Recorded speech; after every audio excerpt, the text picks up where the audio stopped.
Assalamualaikum warahmatullahi wabarakatuh. Alhamdulillahirabbil alamin wassalatu wassalamu ala asrafil anbiya'i wal mursalin wa ala alihi wa sahbihi ajma'in, amma ba'd. Asyhadu an la ilaha illallah wahdahu la syarika lah wa asyhadu anna Muhammadan 'abduhu wa rasuluh. Allahumma shalli wa sallim wa barik ala Muhammad wa ala alihi wa ashabihi paman tabi'ahum bi ihsan ila yaumiddin. Ma'asyiral muslimin, jamaah salat isya, salat tarawih, fa insyaallah nanti kita lanjutkan salat witir rahimakumullah. Syukur alhamdulillah dengan segala limpahan nikmat dan karunia Allah, dengan nikmat taufik dan hidayah, kita masih diberikan Allah pertolongan dan kesempatan untuk menjadi hamba Allah yang taat. Sungguh nikmat terbesar adalah menjadi hamba Allah yang taat.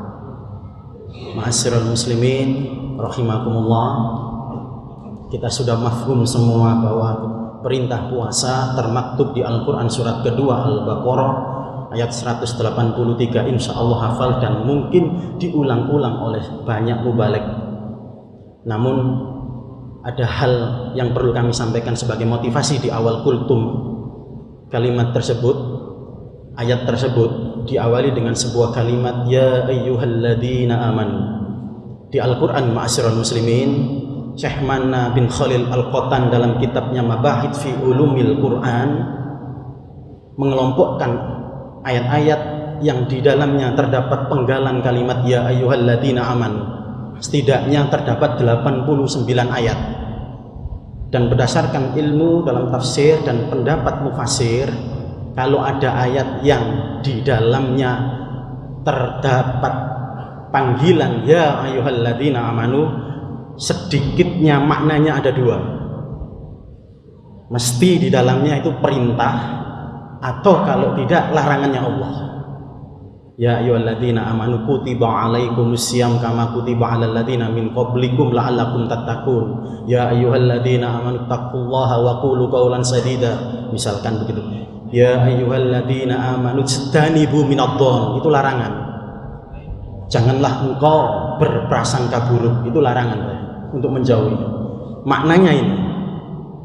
Makna kedua, menurut para ulama, kalau panggilannya ya ayyuhalladzina amanu, ada unsur rahmat, ada unsur rahimnya Allah, ada unsur kasih sayangnya Allah yang dipanggil khususon ya ayyuhalladzina amanu. Yaknya itu harfun nida, digunakan dalam kaidah dalam bahasa Arab adalah panggilan yang berlaku umum. Yang dipanggil bisa orang dekat, jaraknya bisa jauh, bisa hadir, bisa goib, gak ada. Bisa yang dipanggil Allah adalah ketika kadar imannya orang beriman ini serendah-rendahnya, atau lagi kuat-kuatnya sinyalnya imannya kepada Allah, gak pandang bulu Allah memanggilnya. Karena panggilan itu bermakna kasih sayang, maka Allah setelah itu kalimatnya kalau gak perintah ya larangan. Artinya apa, ma'asyiral muslimin? Artinya segala perintah dan larangan Allah yang hari ini kita berkorban waktu, tenaga, harta dalam rangka mentaati Allah, taqarrubu ilallah bimtisali awamirihi wa jtinabi nawahihi, dalam rangka kita mendekatkan diri kepada Allah dengan menjauhi larangannya, mengerjakan perintahnya, itu semua ini adalah bagian dari rasa syukur kita. Semua ini seyogyanya membalas kasih sayangnya Allah.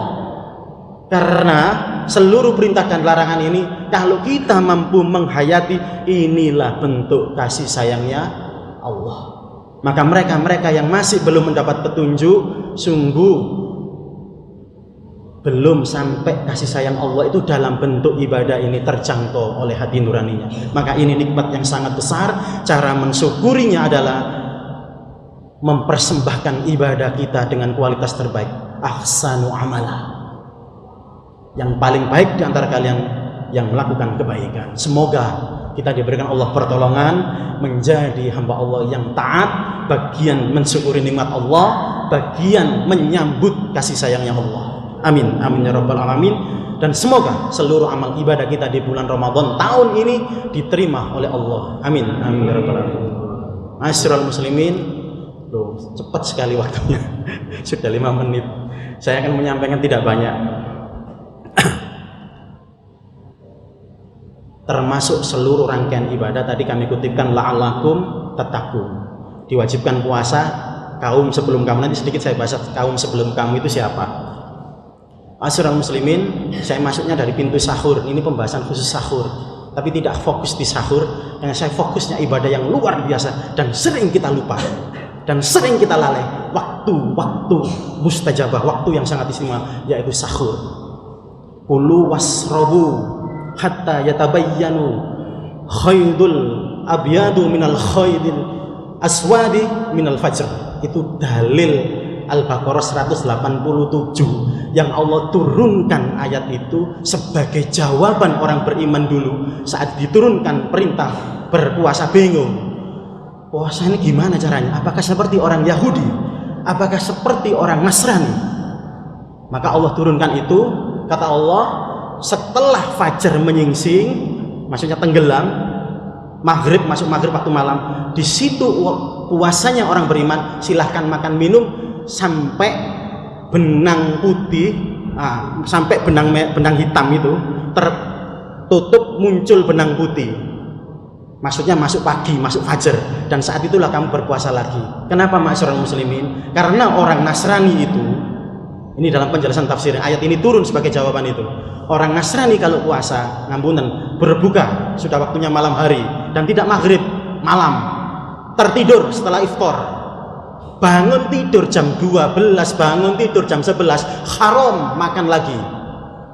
Dan 1 bulan, bahkan dalam Ibnu Katsir tafsir menjelaskan orang Nasrani kalau puasa itu 50 hari. 50 hari haram menyentuh pasangan halalnya. Maka ditegaskan Allah enggak begitu puasa yang sesuai dengan tuntunan itu.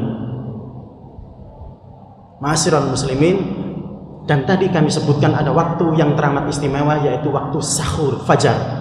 Dan waktu fajar ini, waktu sahur inilah salah satu yang membedakan puasa kita dengan puasanya kaum-kaum terdahulu, seperti dalam surat Al-Baqarah 183, min qablikum, kaum terdahulu. Kaum terdahulu tidak mengenal sahur, kita mengenal dengan ibadah sahur.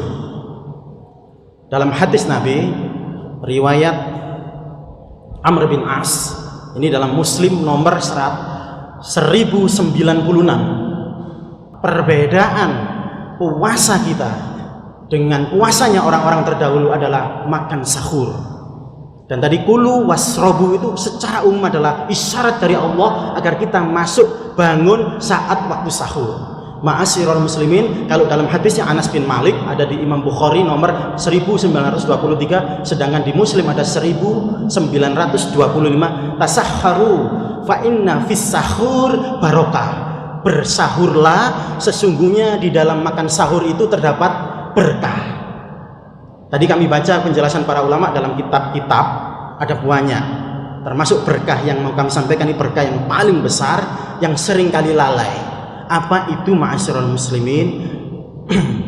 Kanu qalilan minal laili ma yahja'un wa bil ashari hum yastaghfirun wa fi amwalihim haqqul lis-sa'ili wal mahrum. Surat Adz-Dzariyat ayat 17 sampai 19, cirinya orang bertakwa itu qalilan minal laili ma yahja'un, kata Allah.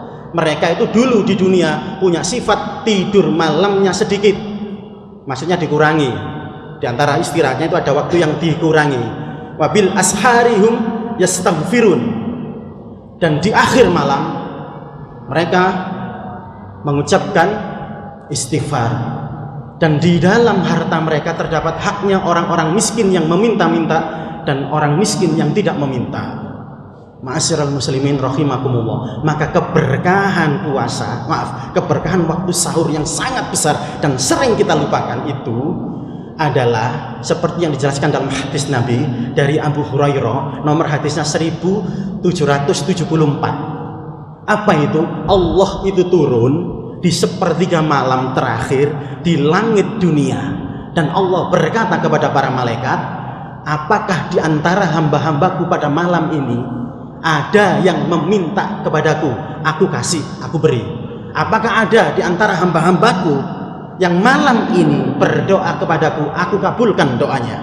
Dan apakah ada di antara hamba-hambaku yang pada malam ini memohon ampun kepadaku, aku ampuni dia. Ma'asyiral muslimin, puasa sudah masuk hampir 2 minggu lebih. Tapi pertanyaannya, bagaimana kualitas ibadah sahur kita?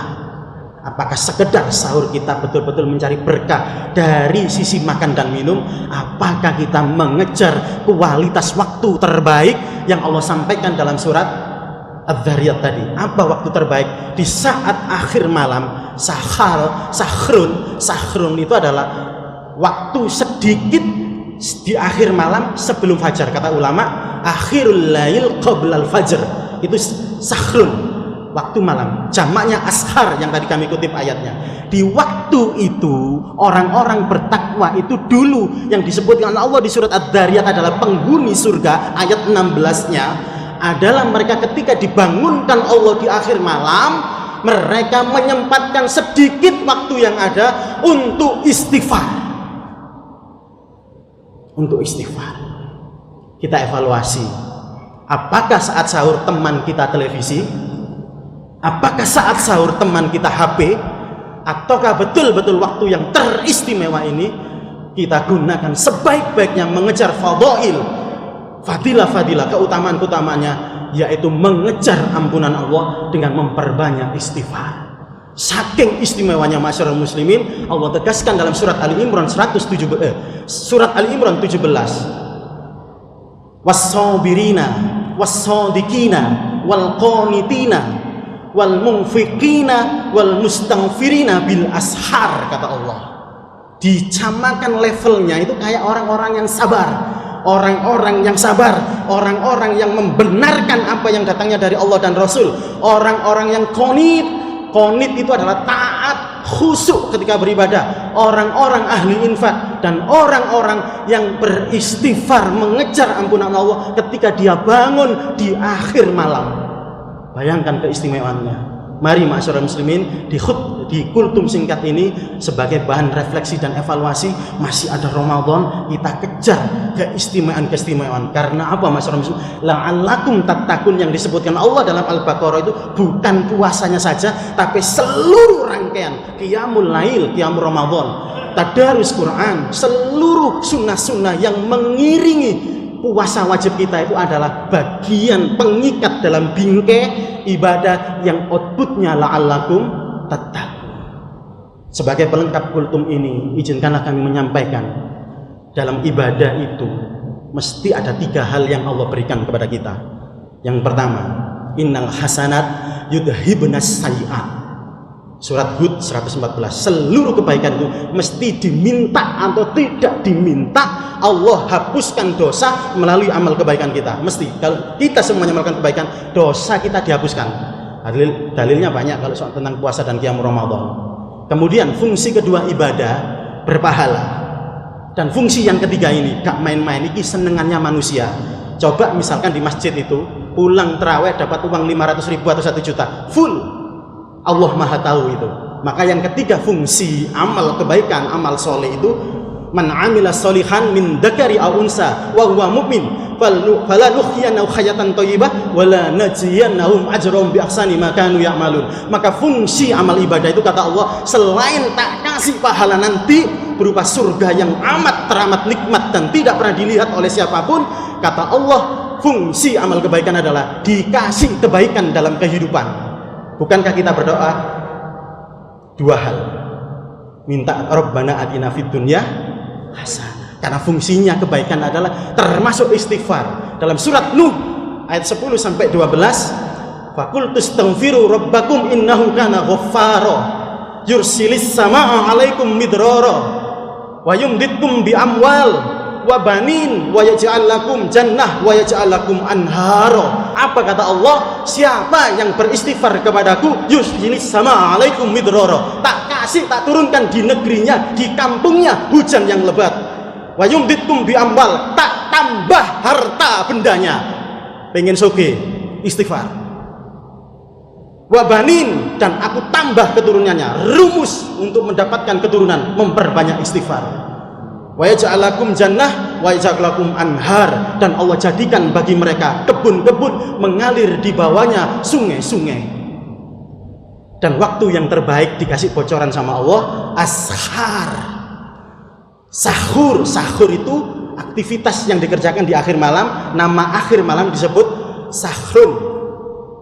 Maka kita kejar fadilah di setiap sahur, dan nanti keluar Ramadan, qiyamul lail yang sudah terbiasa dalam tarawih dalam bahasa fikih, kita lanjutkan bangun di akhir malam sebelum subuh 5 menit digas, gaspol bahasanya arek nom, dengan memohon ampun, dengan sungguh-sungguh bertobat kepada Allah. Allah akan berikan 3 hal itu, dosanya diampuni, ditinggikan derajatnya nanti di surga, jaluk dunya, minta dunia dijamin oleh Allah. Purun.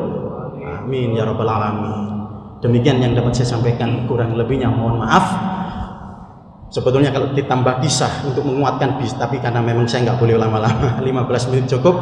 Nanti bisa dicari kisahnya Imam Ahmad bin Hanbal atau kisahnya Imam Hasan Al Basri. Kalau yang era modern dibaca nanti di googling atau cari PDF-nya, kisahnya Dr. Ihsan bersama orang miskin di Pakistan. Semuanya diceritakan, itu semuanya adalah keajaiban-keajaiban istighfar kita kepada Allah, bertaubat kita dengan sungguh kepada Allah. Innallaha yuhibbut tawwabina wa yuhibbul mutatahhirin. Allah cinta kepada hamba yang taubat dan hamba yang mensucikan dirinya dari perbuatan dosa. Aqulu qouli hadza wa astaghfiru li wa lakum. Innahu wal ghafurur rahim. Nasrun minallah wa fathun qarib wa basyiril mu'minin. Assalamualaikum warahmatullahi wabarakatuh.